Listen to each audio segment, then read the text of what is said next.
द्वापर के युग में श्री विष्णु के अवतार श्री कृष्ण के बारे में कौन नहीं जानता है। उन्हें तो ना किसी परिचय की ज़रूरत है, ना किसी को बताने की ज़रूरत है। वह तो सर्वव्यापी हैं, सब कण कण में उनका वास है। इस पूरे संसार की रक्षा करने वाले आखिर में क्यों मध्यरात्रि में उनका जन्म हुआ? क्या है इसका रहस्य? आज हम लोग इस वीडियो में जानेंगे। दोस्तों, आप सबको जन्माष्टमी की हार्दिक शुभकामनाएँ। आज दोस्तों हम लोग इस वीडियो में जानेंगे श्री कृष्ण जी के कुछ ऐसे रहस्य जिसके बारे में अभी तक किसी को कोई भी जानकारी नहीं है। कुछ धार्मिक पुस्तकों के माध्यम से मैं आपको यह जानकारी इस वीडियो में देना चाहता हूँ। हमारी जानकारी कुछ ऐसी शुरू होती है कि श्री कृष्ण जी भाद्र पक्ष के कृष्ण पक्ष की अष्टमी की तिथि को आधी रात को मथुरा के कारागृह में वासुदेव की पत्नी देवकी के गर्भ से श्री कृष्ण जी का जन्म हुआ। जब श्री कृष्ण जी का जन्म हुआ उस शुभ घड़ी में पूरा देश झूम उठा, सब उत्सव करने लगे।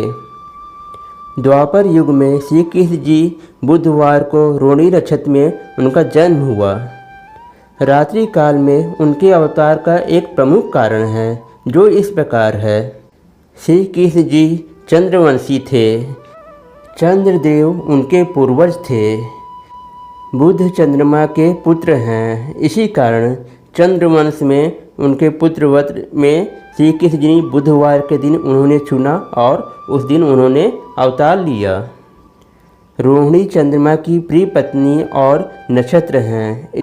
इसी कारण कृष्ण रोहिणी नक्षत्र में अष्टमी तिथि को शक्ति के प्रतीक हैं। कृष्ण जी शक्ति संपन्न परम ब्रह्म हैं, इसलिए उन्होंने अष्टमी के दिन अवतार लिया।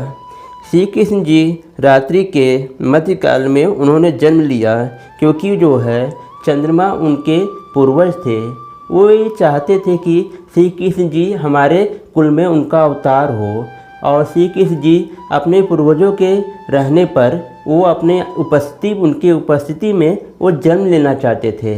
मध्य रात्रि में चंद्रमा का उदय होता है और इस वजह से उन्होंने मध्य रात्रि में अवतार लेने का समय निश्चित किया था। इस तरीके से तो हमारे श्री कृष्ण जी का अवतार कारागृह में हो जाता है। श्री कृष्ण जी के अवतार से उन्होंने नाना प्रकार की लीलाएं की। कंसवध, महाभारत का युद्ध और पृथ्वी में जितने भी असुर थे उन सब का नाश किया। लेकिन उन्होंने संसार को और भी बहुत कुछ ऐसा ज्ञान दिया जो कि संसार के लिए बहुत ही ज़्यादा उपयोगी हैं।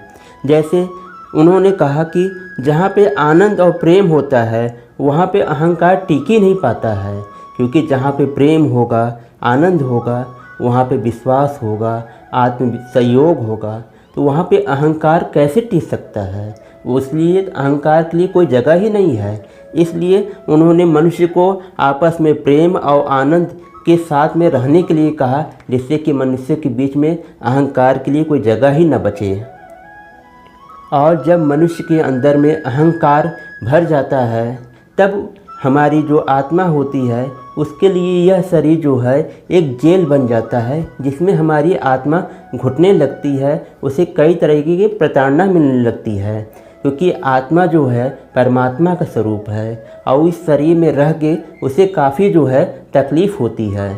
इसलिए जो है हमें अहंकार को त्याग करके परमात्मा के ज्ञान को अवतरित करना चाहिए, अपने अंदर रखना चाहिए और उस हिसाब से चलना चाहिए, जिससे कि हमारी आत्मा भी खुश रहे, क्योंकि आत्मा का ही परमात्मा से मिलन होता है और तभी मनुष्य का उद्धार होता है। श्री कृष्ण जी अपने सर पे मोर पंख क्यों लगाते हैं? अगर वो चाहें तो सोने चांदी का भी मुकुट पहन सकते थे। इसके लिए भी एक कारण है। श्री कृष्ण जी जो राजा महाराजा अपने सर पे मुकुट पहने रहते हैं, उनके लिए प्रजा एक बोझ बन जाती है, और जिसके लिए वो प्रजा को प्रताड़ित करना और प्रजा से जबरन कर वसूल करना, ये उनके शासन का उद्देश्य हो जाता है।